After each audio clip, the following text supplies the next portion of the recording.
Salam alaikum mes gourmands. Aujourd'hui, c'est encore une fois des vilosa. Par contre, ici, on les fait avec le riz trempé toute la nuit. Donc, la nuit, tu prends du riz, tu vas le laver, le laisser tremper toute la nuit. Le lendemain, tu vas le relaver et l'égoutter. Après, tu vas prendre ton riz, tu mets dans ton blender, tu rajoutes ton lait de coco. Et tu vas mixer le tout. La pâte doit être bien lisse, sans grumeaux. En fait, tous les galettes comoriens, la pâte doit être lisse et sans grumeaux. C'est pour ça qu'il faut toujours avoir un robot très très costaud pour supporter le blend. Quand on blend, c'est trop long parce que ça doit être vraiment très très fluide, sans grumeaux.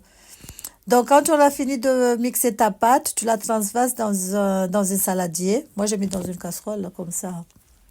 Tu rajoutes de la levure chimique.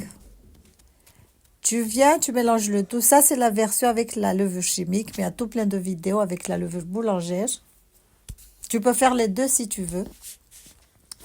Pas mélanger les deux levures, hein, mais tu peux faire soit avec la levure chimique, soit avec la levure boulangère. Donc, tu viens, tu rajoutes des œufs. Les œufs restent facultatifs, c'est-à-dire que tu n'es pas obligé d'en mettre. Donc, voilà. Tu viens, tu mets.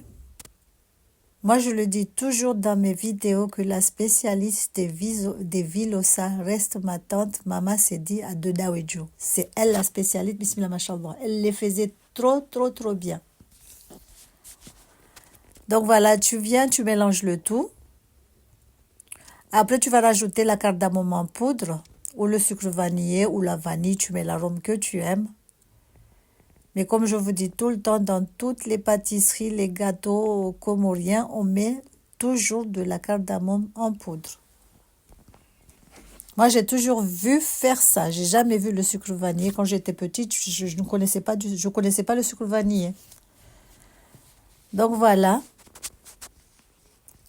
Tu viens, tu rajoutes la cardamome, tu vas mélanger. On n'a même pas de cuisson. Tu prends ta poêle, tu mets un tout petit peu d'huile. Tu mets une louchée et demie de pâte. Moi, je ne remplis pas toutes les trous. Là, j'aime pas quand c'est trop bombé. Après, tu vas couvrir. Tu vas retourner pour que ça cuise des deux côtés. Ça doit être bien, bien doré. Il faudra les faire à feu doux. Après, pour voir si tes petits beignets, tes petites galettes sont cuits, tu piques avec un pic à brochette. C'est comme les gâteaux. Si ça ressort sec, c'est que c'est bon. Si c'est pas sec, c'est que tu continues la cuisson. Donc voilà, après ce qui est bien avec ces petits gâteaux, ça se conserve longtemps au congèle. Il faut bien bien les fermer dans des sacs de congélation bien sûr ou dans des contenants comme tu veux. Donc après par contre ceux-là je les laisse pas décongeler tout seul à l'air libre. Je les chauffe directement au micro-ondes. Regardez ce que ça donne machallah, bien moelleux.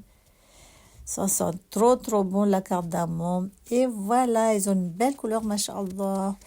Donc voilà, Walou, j'espère que cette petite recette t'aura plu. N'hésite pas à liker, à partager, à commenter. On vous dit à la prochaine pour de nouvelles recettes. Salam alaikum.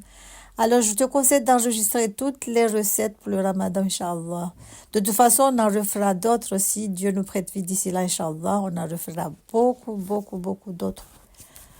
Donc voilà, Walou. Salam alaikum. Tchuss. Donc voilà, regardez ce que ça donne, Inch'Allah. Une belle couleur.